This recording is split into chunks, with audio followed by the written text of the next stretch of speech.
sweet. We all move away, we all change. La Laigne, hein, C'est bien ça, c'est la Laigne. C'est la rivière Arnaud, qui se jette dans la Seine, Tout à fait.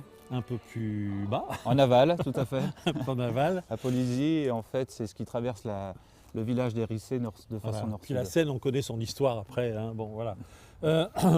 Alors Hérissé, ici, c'est vraiment un village tourné vers les pierres, Tout à fait. vers le Champagne. Enfin, hein, c'est ça, C'est tout à pierre fait et ça. Champagne. Pierre et Champagne. Et tout à même fait. pierre dans le terroir, hein, parce qu'on l'a vu là-haut dans les vignes, c'est vraiment un sol caillouteux. Tout à fait, c'est du calcaire dur. Donc en fait, les pierres qu'on trouve sur nos coteaux, c'est exactement les mêmes pierres qu'on peut retrouver pour les constructions de tous nos édifices. Oui. Sauf qu'il est taillé en moellon et il est qu'en agrégat dans nos parcelles. Alors donc on trouve ici des maçons tailleurs de pierre qui restaurent les monuments, comme la Tout à très fait. belle église qu'on a derrière nous, le château qui est là, bon, et, pas les canards, taisez-vous les canards, et en même temps qui crée les caves. Tout à fait. Donc en fait, on a beaucoup d'artisanat très spécialisé. On avait au Moyen-Âge de nombreux tonneliers et au jour d'aujourd'hui, il reste encore des maçons qui taillent la pierre, qui de génération en génération, comme les vignerons, ont hérité du savoir-faire de leurs aïeux. Oui. Et le Champagne, ça remonte à quand ici? Le Champagne, l'appellation a été complètement finalisée en 1927 pour toute l'appellation Champagne.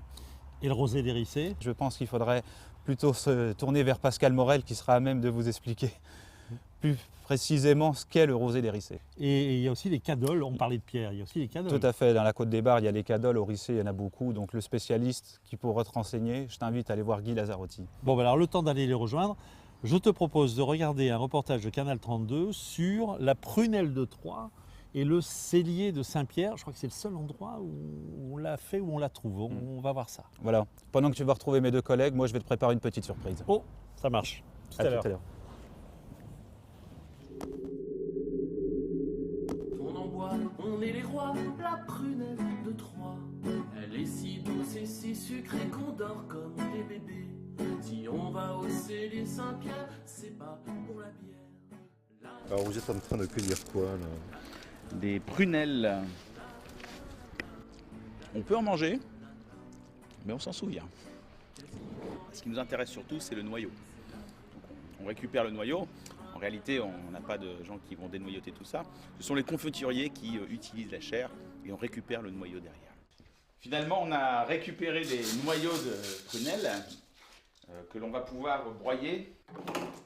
Alors le broyeur à l'époque, on s'aperçoit que c'est un produit artisanal. C'est vraiment le broyeur qui nous sert à fabriquer la prunelle de Troyes. Ce qui nous intéresse surtout, c'est l'amande qui est au cœur de ce noyau, qui en macération dans l'alcool va donner son parfum. Et bien une fois que les noyaux sont broyés, on va les récupérer, les mettre en sac et en macération dans l'alcool, dans l'alambic, et procéder ensuite à la distillation. Venez chanter avec toi la prunelle de Troyes. Je voudrais savoir. Maintenant, on arrive à la distillerie, qui est vraiment l'endroit où se trouve l'alambic. Donc cet alambic est une machine qui a été achetée le 29 juillet 1856 et qui est fabriquée d'ailleurs par un Troyen, Antoine Frappier, constructeur, poêlier, serrurier à Troyes. L'idée dans la prunelle de Troyes, c'est pas d'inonder le monde entier, c'est juste de garder, de conserver un patrimoine gastronomique. Toujours faite comme autrefois la prunelle de Troyes. La prunelle de Troyes est une recette qui date de 1840. La prunelle de Troyes, à cette époque-là, ce n'était pas la prunelle de Troyes, c'était la prunelle de Champagne, marque déposée en 1904 que le CIVC, dans les années 90, nous a demandé de débaptiser le Champagne, pourtant qui est plus récent que la prunelle de Champagne, hein, puisque le décret de l'appellation Champagne date de 1927.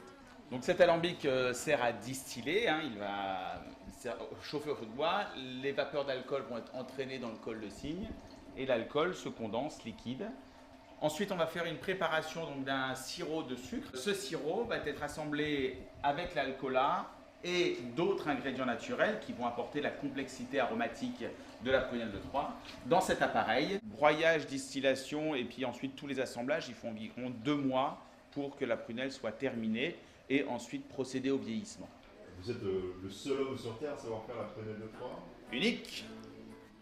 Non, la prunelle de Troyes est une recette qui m'a été transmise par Jean-Pierre Formont, qui est une recette attachée à cette distillerie. Oh, on est 2-3 avec quelques membres de la famille. Un verre à la fois, la prunelle de Troyes. Alors ce n'est pas ma tenue habituelle, mais depuis 2 ans, nous avons créé une confrérie de la prunelle de Troyes. Cette confrérie a pour objectif d'être garant de la qualité du produit et également d'avoir des ambassadeurs pour promouvoir la prunelle et la ville de Troyes durant nos nombreux voyages. Elle se consomme plutôt en digestif et éventuellement fraîche. L'accord de la prunelle de Troyes avec un éclair au café, c'est facile et délicieux.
Vous savez que quand j'ai dit qu'on allait au Rissé, on m'a dit ah, mais il faut aller voir Guy Lazzarotti parce que c'est grâce à lui que les cadoles sont toujours là.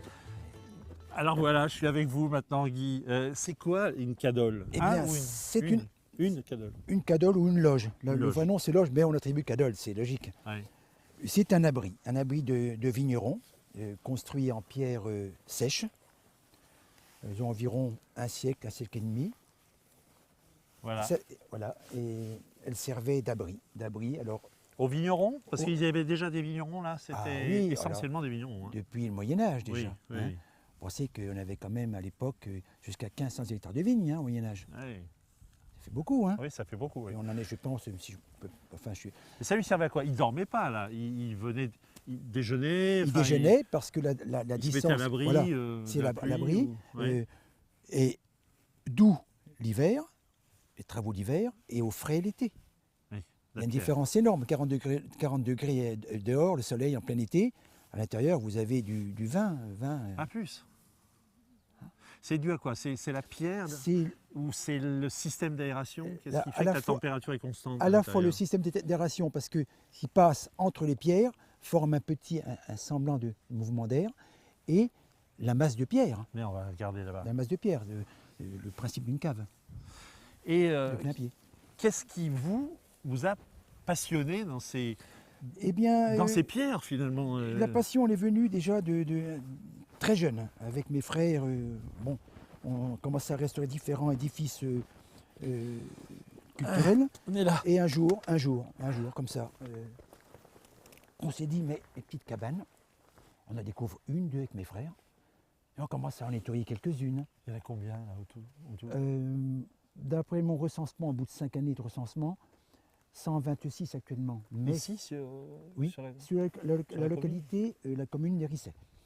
Mais dans les 126, il y a je marque aussi sur mon plan les parties ruinées. Hein, Oui, elles ne ruinées. sont pas toutes dans cet Voilà. état-là. Non, non, Là, non, vous avez non. dû travailler pas mal de temps. Ah non? oui, parce que ça fait 40 ans que je suis passionné des petites cabanes. Au départ, on les a sauvées, comme on dit, le plus gros. Et maintenant, depuis quelque temps, on les reprend une par une celles qu'on peut finir, on le fait. Les autres, on préservera bien les ruines. Et une ruine, c'est joli aussi. Est-ce que vous arrivez à travailler comme ils travaillaient à l'époque? C'est pas que je doute Ah, de vos capacités, Alors là, hein, mais très bonne question. Une question qu'on m'a souvent posée. C'est comme il y a un siècle ou deux. Voilà. On n'a pas de marteau. on taille aucune pierre. Ah non, aucune on pierre les n'est prend taillée. telles qu'elles sont Elles dans ont les, été- dans les vignes? Elles ont été sorties de terre en surface. Et quand nos vieux vignerons dépierraient les sols pour viabiliser la terre, ils dépierraient. Donc il fallait faire, les plus gros c'était réservé pour faire des murs, pour retenir les meurgets, les petits cailloux, et les autres c'était fait pour des loges. Ou des coupe-vents, les petits coupe-vents, c'est comme une coquille Saint-Jacques. Alors, pourquoi l'entrée? Je ne sais pas si on va réussir à passer. Oh, si, oh, pourquoi oh. l'entrée est aussi petite? Alors, bonne question, c'est pour éviter l'afflux d'air trop puissant l'hiver. Ouais, C'est comme ça, ça limite on- l'entrée d'air. On pense qu'ils mettaient des planches ou un sac tendu Ouais. qui servait pour le tirage du feu de cheminée. Parce qu'il n'y a pas de cheminée, mais le feu c'était au milieu, comme un tipi indien. Ouais, ouais. Et Tira- ils faisaient à tirage manger, cou- là, ils se faisaient Ah oui, alors. cuire des oui, quoi? vous savez, Qu'est-ce qu'ils mangeaient? vous là, savez, les c'est vignerons? mystérieux une loge, hein. C'est très mystérieux. Il s'en est passé des choses dans les années. Même des choses dont on parlera Ah pas. ben ça oui, mais. C'est normal, c'est logique. Bon, et pendant la guerre, ça a Ah, servi il de y a refuge aussi? eu, elles ont servi certaines de. Les guerres, d'ailleurs. Oui, de refuge, de maquis. Et certaines ont été détruites. Détruites aussi pendant la période d'occupation. On va regarder? Oui. Bon. Ah. On se met à 4. Non, après vous, je vous en Ah prie. bien. Je vais regarder comment vous faites, comme ça. Ah, il faut se faire tout petit. Je vais passer, moi. Oh oui, là. Ça y est. Votre tête surtout, hein. Impeccable. Hop là. Attention, voilà. Nous sommes à l'intérieur. Voilà. Ça, Guy, c'est de la pierre calcaire. Oui, calcaire. Ouais, elle est friable, enfin, elle est La fragile. composition, c'est du calcaire, mais très très fossilisé. Parce Et qu'il y avait la mer, et donc ce sont des fossiles marins. des fossiles marins qui sont compressés, comprimés. Oui, oui. Et alors ça gèle. Si c'était monté avec un liant, on n'aurait plus de loge de Cadol. Il n'y en aurait plus. La partie haute, elle C'est n'aurait l'air plus du qui tout. permet de les garder au sec, en C'est fait. constamment ventilé, donc elle n'a pas le temps de geler. Bon, elle s'use. Vous savez que la pierre, elle s'use quand même parce que avec le phénomène des UV et tout, c'est pour ça qu'elle casse facilement. Oui. Elle se fragilise avec les années. Il y a une technique pour empiler les pierres comme ça et faire en Oui, sorte qu'elles se oui. rejoignent sans que ça tombe. Comment Très, vous faites? très bien, mais beaucoup de personnes me disent oh mais c'est facile à faire, certaines oui oh mais... non, c'est compliqué et on n'a pas droit à l'erreur. Il faut être honnête, on n'a pas droit à l'erreur parce que si on la base, il n'y a pas de fondation hein, en premier. Les murs pleins sont faits à peu près 1 mètre, 1 mètre 50, ça dépend du volume de la loge. Et vous voyez, ça part toujours à l'extérieur, avant l'encorbellement. L'aplomb, il n'a pas d'aplomb. L'aplomb, il est à l'extérieur. Ah, oui. Après, on commence à partir, on entame Là, le ça cône. permet de mieux supporter les forces. Les forces, voilà, les Ouais, forces. d'accord. On attaque le cône. Le cône, alors là, c'est le plus délicat. À chaque fois, les pierres sont en surplomb. Mais l'important, Et vous gagnez un petit peu à chaque fois À chaque en tournant, comme ça? c'est de caler à chaque fois. Eh oui. Si vous ne calez pas, tout tombe. Donc tous ces petits bouts-là sont super C'est importants. calé. Alors vous avez des cales visibles ici, mais vous avez des cales aussi au milieu. Bon, Plus on monte, plus on solidifie le cône, la voûte, le principe de voûte. oui. On peut mettre une loge Cadol comme celle-ci, on peut mettre une voiture, on peut mettre 1 tonne, 2 tonnes, 3 tonnes. Plus vous appuyez sur une voûte, parce que c'est le principe d'une voûte, c'est circulaire, plus vous serrez la voûte, plus elle est solide. Mais c'est compliqué. Et ça, il faut combien de temps pour restaurer ça? Et il bien, leur fallait combien de temps pour alors, si construire? on calcule, on a bâti déjà 5 avec mon fils, parce que mon fils David, c'est le bras droit maintenant, je passe le flambeau, mais je suis Vous toujours lui avec avez lui. passé la passion. Depuis quelques années, et puis il a autant de savoir que moi, hein, et c'est pas parce que c'est mon fils, ça va tout seul. Alors, en tonnage ici, si on compare celle qu'on a bâtie, il faut compter, sans compter les cailloux qui ont été posés contre, pour Oui. encore solidifier Oui. davantage la poussée. Eh bien, il faut compter 20-25 tonnes De pierre. en moyenne. Alors, quand on pense qu'on a une merveille, on a une très grosse Cadol communale, pas loin d'ici, on peut compter le double. On tient 50 25 tonnes. enfants dedans, dans la grosse, il y a un peu. Il y a comparaison. Transporter, récupérer à la main, transporter à la main, poser à la Tout main. est fait à la main, il n'y a pas d'échafaudage, il n'y a pas de plan. On peut faire une Cadol plus ou moins ronde, parce qu'elles ne sont pas vraiment rondes, si on veut. Oui, on c'est en pas a quelques-unes, régulier, elles sont régulier. ovales. Oui. Voilà. Mais tout est vraiment bâti sans liant.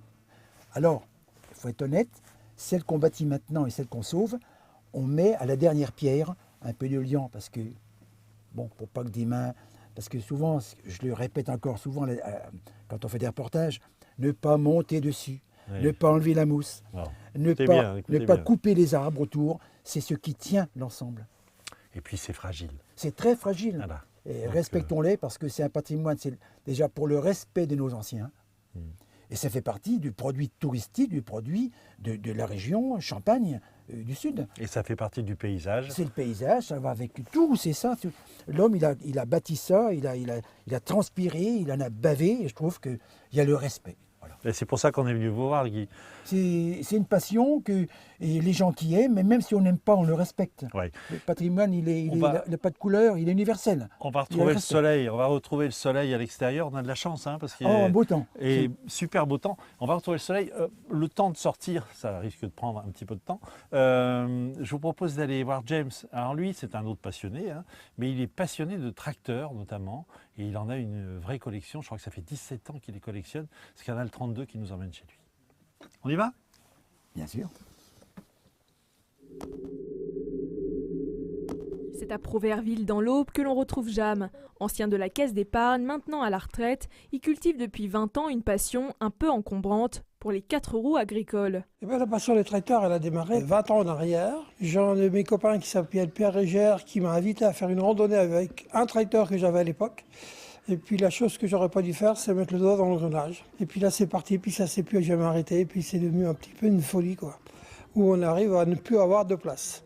En tout, la collection compte 40 tracteurs, encore en état de fonctionnement.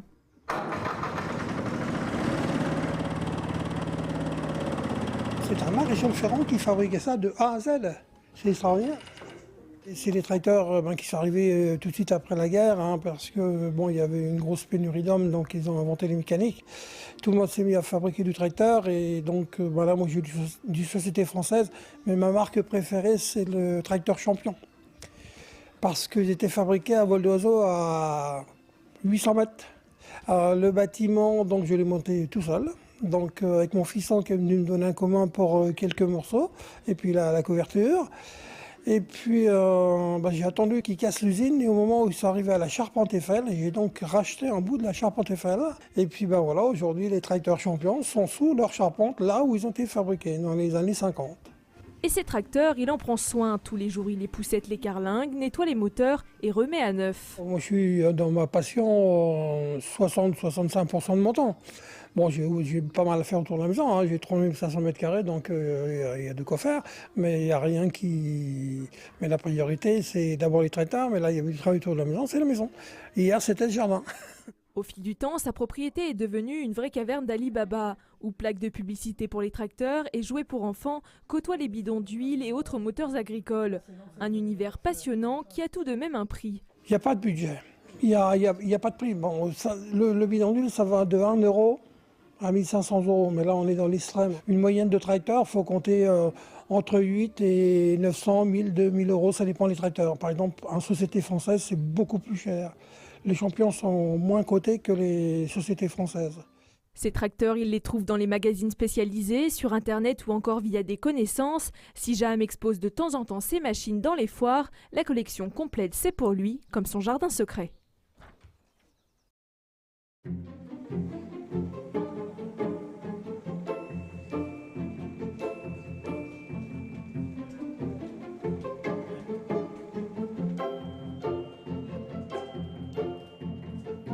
Là maintenant, on est dans la cave, hein, de Pascal Morel, qui alors est président de l'appellation du Rosé d'Hérissé. Oui, c'est ça, Hein pour Rosé d'Hérissé. Bon, vigneron ici, hein, Vigneron à d'Hérissé. à l'Hérissé. Et champagne, rosé, forcément. Mais rosé, il n'y en a pas tellement. Hein. C'est combien Non, de bouteilles? C'est pas beaucoup de bouteilles. Rosé d'Hérissé, c'est à peu près 50 000 bouteilles tous les ans. Enfin, certaines années, parce qu'il y a des années où on ne fait pas de Rosé d'Hérissé. Oui, c'est ça. Et pour à peu près une vingtaine de producteurs. Vingtaine de producteurs. Donc c'est connu, c'est très connu dans le monde. Oui, parce qu'on exporte un peu au Japon, un peu aux États-Unis, un petit peu... C'est réputé, mais il n'y en a pas beaucoup. Bon, c'est la rareté qui fait la valeur aussi. Hein. Voilà. Alors, on est chez vous, là, dans votre cave. Il y a du champagne, il y a un peu de rosé aussi. C'est quoi la particularité du Rosé d'Hérissé? Comment elle est née, cette idée? Alors, l'appellation date de 1947, et puis la notoriété des vins d'Hérissé remonte à l'époque de Louis XIV.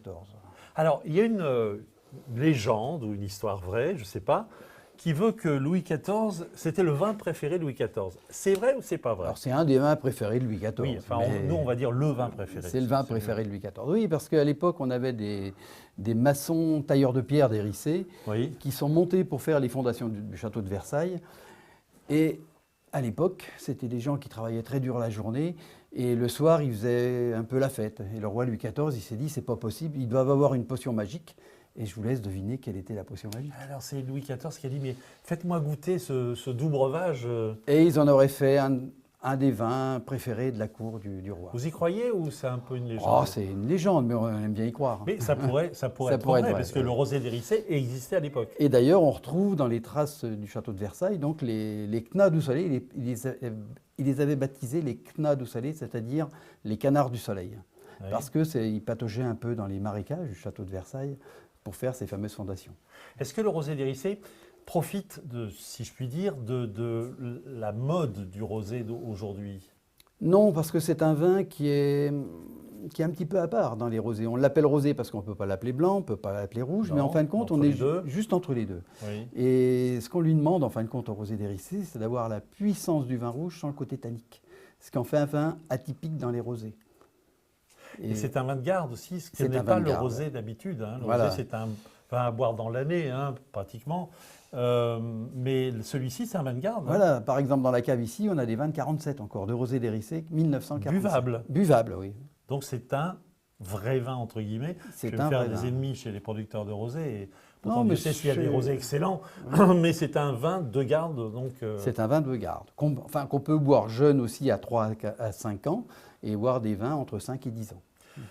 Alors, ce rosé d'Hérissé, vous pouvez en faire un peu plus ou pas, si la demande augmente? Oui, il y a un potentiel de 350 hectares. Et sur ces 350 hectares, il n'y en a que 10% d'exploités, c'est-à-dire à peu près 35 hectares. Ce qui fait qu'on a un potentiel, mais c'est un vin de passion. Celui qui n'est pas passionné, il n'en fait pas.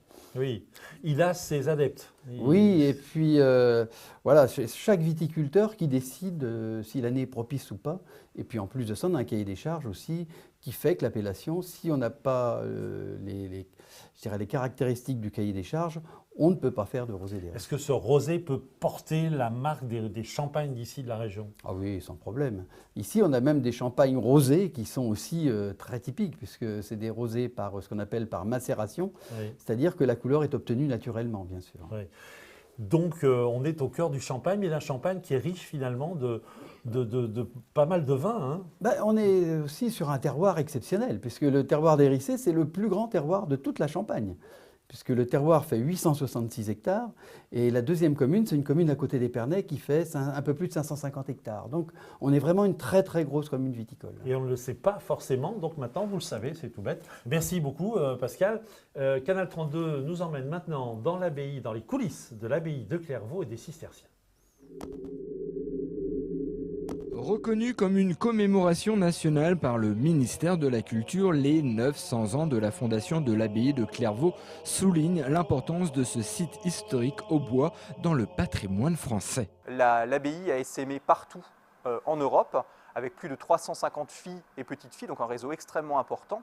Elle a apporté la pensée de Bernard énormément à la pensée chrétienne occidentale au Moyen-Âge et le mode de fonctionnement des abbayes et l'investissement matériel des moines au XIIe et XIIIe siècle a également aussi beaucoup révolutionné les techniques de forge, les techniques agricoles. Donc ça a été un moment dans l'histoire de l'Occident important au niveau matériel et au niveau, je le disais, de la pensée.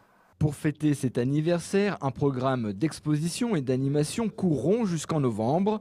À Troyes, au sein de l'Hôtel-Dieu, 150 documents et objets rares provenant de toute l'Europe seront mis en lumière dès le 5 juin. Il y aura bien évidemment des éléments archéologiques. Il y aura également des souvenirs de Saint-Bernard, des pièces d'orfèvrerie, comme la croix reliquaire dite croix de la vraie croix, qui vient de l'abbaye de Clermarais, une fille de l'abbaye de Clairvaux, un chef-d'œuvre d'orfèvrerie médiévale daté de 1210-1220. Il y aura énormément d'archives qui témoigneront de la vie quotidienne, de l'univers mental des moines. Pour compléter ces rendez-vous, une bande dessinée et un film en 3 dimensions ont été réalisés. L'abbaye dévoile ses facettes grâce aux technologies modernes. Le problème ou la chance de l'abbaye de Clairvaux, c'est qu'elle a eu 2 vies. Elle a été presque 3 même. Elle a été abbaye jusqu'à la Révolution. Elle s'est ensuite transformée, après sa vente comme bien national, en industrie. Et puis en 1808, nouvelle vie, qu'elle a toujours à l'heure actuelle, elle se transforme en prison, sous l'impulsion de Napoléon. Les bâtiments ont été en grande partie préservés grâce à la prison. Là, il faut vraiment rendre grâce à l'administration pénitentiaire de cette préservation. Mais ils ont aussi été transformés. Et une partie des bâtiments historiques ont disparu, notamment l'église abbatiale. Donc, pour permettre au public de découvrir l'histoire de cette abbaye, puisqu'il y a eu plusieurs phases de construction, pour leur faire découvrir aussi les bâtiments qui ont disparu, une reconstitution en 3D nous semblait véritablement essentielle. Le passé cistercien au bois refait donc surface avec comme tête d'affiche Saint-Bernard, une histoire qui devrait attirer le public au bois, voire international.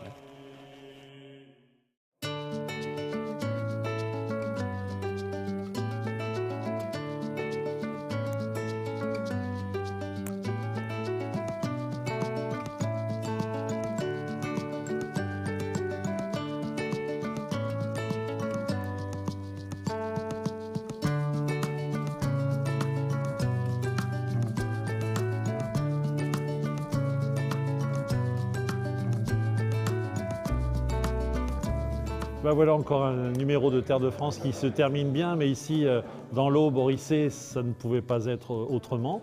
Alors ce qu'on va faire avec nos amis Guy, Arnaud, qui sont derrière moi, on va manger un petit quelque chose. Ils ont préparé un petit pique-nique ici dans le chai d'un des vignerons.